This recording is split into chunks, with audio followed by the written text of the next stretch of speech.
እንዴት ነው ልጆቻችን ባይምሮ ጠንካራ የምናረጋቸው ስትሮንግ ማይንድ እንዲኖራቸው እንደ ወላጅ ምንድነው ልናረግላቸው የሚገባው? ለምንድነው ጠንካራ አእምሮ እንዲኖራቸው ያስፈለገበት ፖይንቱስ ምንድነው? ጠንካራ ልጆች ከሌሎች ልጆች በምንድነው የሚለውን በዛሬ ቪዲዮ እናያለን። ሰላም እንዴት ናችሁ ቤተሰቦቼ?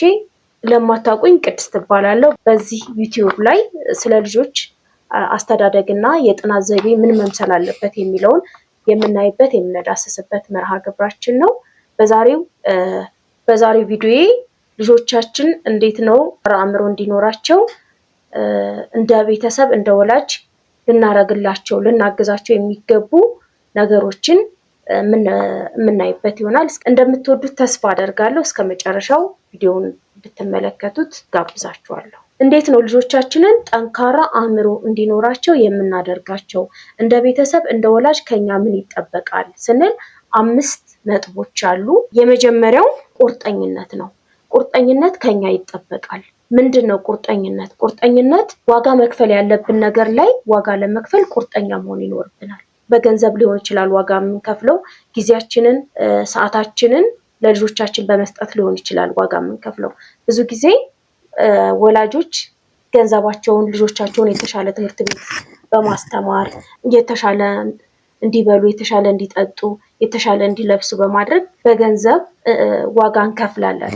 ግን ጊዜያችንስ ልጆቻችን ላይ ጊዜ በመስጠት ለማስጠናት ሊሆን ይችላል፣ አብሮ ለመጫወት፣ አብሮ ለማውራት፣ እነሱ የሚፈልጉት ከኛ ከምናስተምራቸው ትምህርት ቤት ከምንከፍላቸው ከምናለብሳቸው ልብስ በላይ እኛ ጋር ያላቸው አታችመንት እኛ ጋር ያለው ቦንዴጅ ነው የሚፈልጉት እና ለዛስ ምን ያህል ጊዜያችንን እንሰጣቸዋለን የሚለውም ቁርጠኝነት ይፈልጋል ማለት ነው። ነገ ልጄ ልትሆን የምትፈልገውን ነገር ያንን ነገር አቺቭል እንድታደርገው ጊዜ ሰጥቼ አዳምጬ ወደዛ መንገድ እንድትሄድ ቁርጠኛ መሆን ይጠበቃል። በሁለተኝነት ስትሮንግ ማይንድ እንዲኖረው ወይም እንዲኖራት ምንድነው ከኛ የሚጠበቀው ስንል በሁለተኛ ነጥብ ወጥነት ያለው መደበኛ ግንኙነት ነው። ኮንሲስታንስ የሆነ ዛሬ ሲመቸኝ የማረገው ነገ ሳይመቸኝ የማላረገው ሳይሆን፣ ለምሳሌ ልጆቼ ጋር አብሬ ኳሊቲ ታይም ለማሳለፍ 41 ሰዓት ካደረኩኝ በእኔ ስኬጁል 41 ሰዓት ላይ ማታ 41 ሰዓት ላይ በቃ ያቺ ታይም የልጆቼ ታይም ናት ብዬ ስኬጁል ማድረግ፣ አስገዳጅ ነገር ካልተፈጠረ በስተቀር 41 ሰዓት ካልኩኝ 41 ሰዓት ላይ ኮንሲስታንስ የሆነ ሬጉላር የሆነ ያንን ቀን የሚናፍቁት ያንን ሰዓት የሚናፍቁት መሆን አለበት ማለት ነው። በተመሳሳይ ሁኔታ ከ11 ሰዓት ተኩል እስከ ማታ 1 ሰዓት አስጠናለሁ፣ ልጆቼን አግዛቸዋለሁ፣ ሆምወርካቸውን አሰራቸዋለሁ፣ አስጠናቸዋለሁ ካልኩኝ ያችን ሰዓት ፊክስ ማድረግ አለብን። አስገዳጅ ካልሆነ በስተቀር ያችን ሰዓት የጥናት ሰዓታቸው መሆን ካለበት እንደዛ ነው። ለምሳሌ እኔ በፍጹም ከ11 ሰዓት ተኩል በኋላ ስልኬን ሳይለንት ነው የማረገው። ጎረቤትን ቢመጣ ልጆቿን እያስጠናች ነው ይባላል፣ ይታወቃል። በቃ ማንም ሰው ቤት ውስጥ አይመጣም። አስገዳጅ ሁኔታ ከሆነ የስራ ነገር ከሆነ ኢመርጀንሲ ነገሮች ከተፈጠሩ ደግሞ ያንን ሪዝነብል በሆነ መንገድ ለልጆቹ ገልጾ ልጆቹ ፈቃዳቸው ተጠይቆ ቢሆን የተሻለ ነው። ስለዚህ የጥናት ሰዓት ከሆነ የጥናት ሰዓት ነው። ለምን ልጆች በጣም ሎ አቴንሽን ስለሆኑ እኛ ስልክ በምናወራበት ሰዓት እኛ የሆነ ቦታ ሄደን ስንመጣ ምናምን ሰርቭ ይሆናሉ። በሶስተኝነት እንደ ወላጅ ስትሮንግ ማይንድ እንዲኖራት በራስ መተማመንና ለራስ ክብር መስጠትን ልንሰራባቸው ይገባል። እንዴት ነው በራስ መተማመን የምንሰራባቸው? እንዴት ነውስ ለራሳቸው ክብር መስጠትን የምናለማመዳቸው ስንል፣ ለምሳሌ በራስ መተማመናቸውን ከምናመጣባቸው ነገሮች ውስጥ የመጀመሪያው አዳዲስ የሆኑ ስኪሎችን እንዲማሩ ማናደርግ። ለምሳሌ ካራቴ ሊሆን ይችላል። በራስ መተማመናቸው ከሚመጣበት ዋና ነገር ደግሞ ከስህተታቸው እንዲማሩ መፍቀድ፣ ስህተታቸውን መፍቀድ፣ በቃ ሳምሃው እንዲማሩበት ማድረግ። ተሳስቻለሁ ሶ ኔክስት ታይም ምን ላድርግ፣ ከዚህ ስህተቴ ምን ልማር የሚለውን ሌሰን እንዲማሩ ባደረግናቸው ቁጥር ምን ይሆናል? ሞር ኮንፊደንሻል እየሆኑ ይሄዳሉ። ኢቨን ቢሳሳቱ ከስህተቱ ምን ልውሰድ ነው እንጂ ራሳቸውን በስህተቱ ሰፈር አያደርጉም ማለት ነው። በአራተኝነት ልጆች ጠንካራ አእምሮ እንዲኖራቸው ከሚያደርጉ ነገር ውስጥ አዎንታዊ ድርጊቶችን እና አዎንታዊ አስተሳሰቦችን ማበረታታት፣ እውቅና መስጠት። ታላላቆቻቸው ሊሆኑ ይችላሉ፣ ቤተሰብም ሊሆን ይችላል ተሸክሞ ሲያግዟቸው በየእድሜ የራሳቸው ኃላፊነት ሊኖር ይችላል።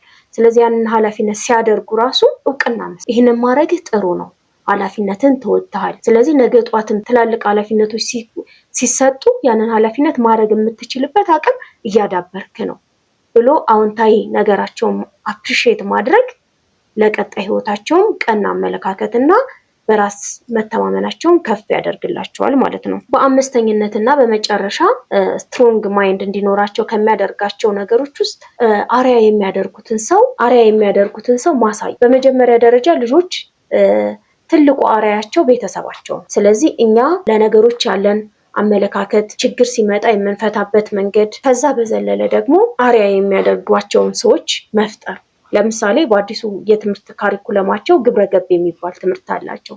በግብረገብ ትምህርታቸው የሀገራችንን ታሪክ የሀገራችንን መልካም ሰዎች በአርአያነት መጽሐፋቸው ላይ ይካተታል። ለምሳሌ ስለ ዶክተር ቢኒያም፣ ስለ ዶክተር አበበች ጉበና ተጽፏል። ይሄ ጥሩ ነገር ነው። አርያ የሚያደርጓቸውን ሰዎች በአእምሯቸው እንዲስሏቸው ማድረግ። ለምንድን ነው ልጆቻችን ቤዚካሊ ስትሮንግ ማይንድ እንዲኖራቸው የተፈለገው ነው? ዋናው ለምንድን ነው? ቢኖራቸው ባይኖራቸው ምንድን ነው ምክንያቱ ስንል የመጀመሪያውና ዋናው ምንድን ነው? ልጆቻችን የምርጫቸው ተጽዕኖውን መረዳት ነው። ምን ለማለት ነው? how to do best for next time የሚለውን ማለት ነው። ስህተት ቢኖርና በዛ በስህተታቸው ሰፈር ከማድረግ ይልቅ በመረጡት ምርጫ በሚፈጠረው ስህተት ሰፈር ከማድረግ ይልቅ ምንድነው ኔክስት ታይም ምንድነው የተሻለ መወስነው የተሻለ የማደርገው የሚለውን ነገር እንዲማሩ ያደርጋቸዋል። ስትሮንግ ማይንድ ሲኖራቸው ምርጫቸውን በትክክል እንዲመርጡ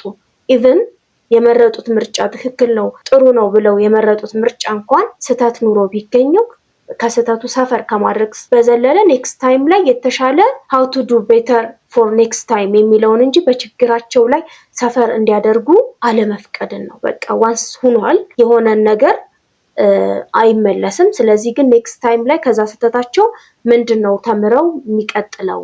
ስለዚህ ምርጫቸው ላይ ቤስት ኦፕሽንን እንዲመርጡ የተሻለውን ምርጫ እንዲመርጡ ያግዛቸዋል ማለት ነው። በተጨማሪ ልጆቻችን ልናስተምራቸው ከሚገቡ ነገሮች ውስጥ ችግርን መፍታት እና ሰልፍ ዲሲፕሊን ኦር ደግሞ ራስን መግዛት። ትምህርት ቤት ውስጥ ጓደኞቻቸው ጋር ሰርቪስ ውስጥ ሊሆን ይችላል። ችግሩን ለእናንተ መተው ሲነግሯችሁ ችግሩን ተቀብሎ እናንተ እንድትፈቱት ሳይሆን የሚገባው ችግር እንዲፈቱ ዘንድ ችግር ከፈቱ ምንድነው ኔክስት ታይም እየተሻሻሉ ይሄዳሉ። እንደ የሆነ ጊዜ ላይ ሰርቪስ ላይ አንድ ልጅ አለ በተደጋጋሚ ይሰድባታል። ምንድነው የተፈጠረው? ሰርቪስ ላይ ልጆች ያው ይሰዳደባሉ፣ ይተነኳኮሳሉ እና የሆነ ስድብ ይሰድባታል። ሲሰድባት በቀኝኝኝ ብላ ትመጣለች፣ ትናገራለች እንደዚህ እና ትንሽ ይደክማል መንገዱ ማለት ነው።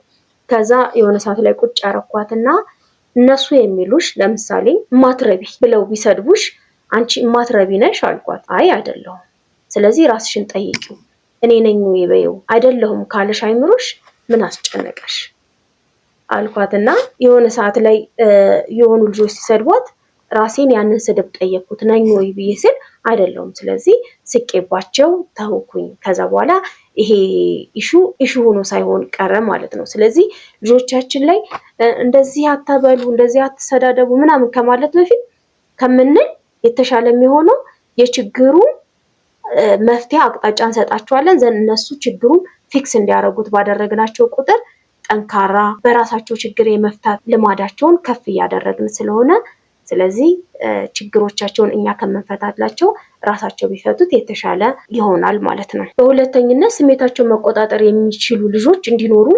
ያግዛል ማለት ነው። ተናደውም ሆነ ተከፍተው ስሜታቸውን መቆጣጠር እንዲችሉ ማስተማር፣ መናደዳቸውንም ሆነ መከፋታቸውንም ሆነ መደሰታቸውን መቆጣጠርን ማስተማር ይኖርብናል። ይሄ በአንድ ጊዜ የሚመጣ ነገር አይደለም። ፎር ስሞል ስቴፕ መስተካከል ይችላል። ለምሳሌ ልጃችን 5 ጊዜ በቀን የምትናደድ ከሆነ አንዱን ለማጥፋት መሞከር። አንዱን ለማጥፋት በዚህ ሳምንት ውስጥ በቀን ቢያንስ 4 ጊዜ ለመናደድ እንድንፈቅድላትና አንዱን ለማጥፋት ብትሞክር፣ አንዱን በንግግር ወይም ደግሞ ቀስ ብላ ስሜቷን በመናገር ስሜቷን እንድትቆጣጠረው ብናደርግ ይሄ 1 ወር እንኳን ቢፈጅ 2ኛው ወር ላይ ከ4 ወደ 3 ብናደርገው ከ3 ወደ 2 እያደረግን በሄድን ቁጥር የተሻለ ስኪል ከፍ እያደረገች ትሄዳለች ማለት ነው። ስሜታቸውን እንዴት ይቆጣጠሩት? የመጀመሪያው ነገር ሲናደዱ አይምሯቸው ላይ ችግር እየመጣባቸው እንደሆነ እንዲያውቁት መረዳት ነው። ሰው ብትመታ የሰው አካል ታጎላለች፣ ጓደኞቿን ታስከፋለች፣ በተመሳሳይ መምህሯን ታስከፋለች። ሁሌ ስትናደድ ዋርኒንግ እንደሆነ አይምሮዋ እንዲያውቅ፣ ልክ ስትናደድ ስናደድ ኦኬ ጓደኛዬን ልጎዳ ነው፣ ነገ ልታዝንብኝ ነው፣ ስለዚህ ከምናደድና እሷን ክፉ ቃል ከምናገራት ቆይ እስኪ ልረጋጋና በኋላ ለምንድን ነው እንደዚህ ያደረግሽብኝ ብዬ ባናገራት ይሻላል የሚለውን ነገር እንድትመርጥ፣ ሰው ልጎዳ ነው፣ ሰው ላስከፋ ነው የሚለውን ፓራራሊ እንድታስበው ማድረግ። ሁለተኛ ደግሞ ያተነፋፈስ ስርዓት በመጠቀም ተካከል የአእምሯችንን ውጥረት ማብረድ የምንችልበት የራሱ በተከፋሽ ቁጥር ያን ነገር ትዝ ሲላት ስትቀንሰው፣ ያን ነገር ስትቀንሰው ፎር ስሞል ስቴፕ እና በብዙ ሙከራዎች የተረጋጋ ሀሳቡን በስርዓት መግለጽ የሚችል ልጆችን መፍጠር እንችላለን። እነዚህ ስትሮንግ ማይንድ ያላቸው ልጆች ከሌሎች ልጆች በምንድን ነው የሚለዩት የሚለው የመጨረሻው ሀሳብ ይሆናል። ስትሮንግ ማይንድ ያላቸው በራስ መተማመን ችሎታቸው ይለያሉ። በራስ መተማመናቸው ከምን መጣ? የመጣው አንደኛ ስህተት ቢሰሩ ኦኬ ከስህተት ምን ልማር የሚለውን ነገር ነው እንጂ በስህተታቸው ሰፈር ማድረግን አይደለም። ሁለተኛ ደግሞ አዲስ ነገር ለመማር ሁሌ ዝግጁ ናቸው። ስለዚህ በኮንፊደንስ ሌቭላቸው ኦር ደግሞ በራስ የመተማመን አቅማቸው ከፍ ያለ ስለሆነ በዛ ይለያሉ። ሁለተኛ ደግሞ ችግርን የመፍታትና የመቋቋም ችሎታቸው ችግር ፈቺ ናቸው። ችግርን ደግሞ መቋቋም ይችላሉ። ወደ መፍትሄው የሚሄድን ነገር። በሶስተኝነት ከውድቀታቸው መማርን፣ ከውድቀታቸው መመለስን። ምክንያቱም ሁሌ የሚማሩት how to do better for next time ነው። ለኔክስት ታይማቸው ስለሆነ ኔክስት ታይም ላይ የተሻለ ነገር ምን ላድርግ ብለው ስለሆነ ታርጌት አድርገው የሚሄዱት ከውድቀታቸው ይመነሳሉ። የወደቁበትን ነገር እዛ ላይ ሰፈር አያደርጉም፣ ወይም ደግሞ እዛ ላይ በጣም ፔንፉል በሆነ መንገድ ራሳቸውን አያሳምሙትም። ኔክስት ታይም ላይ የተሻለ ልምረጥ፣ ከዚህ ሌሰን ወስጄ የተሻለ ነገር ልምረጥ የሚለውን ነገር ስለሆነ ህይወታቸው መርህ የሚሆነው በእነዚህ በሶስቱ ነገሮች ይለያል። ቪዲዮ አስተማሪ እንደሚሆን ተስፋ አደርጋለሁ። ከወደዳችሁት ላይክ፣ ሼር አድርጉ። ከእናንተ ደግሞ ምን ብናደርግላችሁ የሚለውን ኮሜንት ሴክሽን ላይ ጻፉልኝ። በሌላ ጠቃሚ ቪዲዮ እስከምንገናኝ መልካሙን ሁሉ እመኝላችኋለሁ። ባይ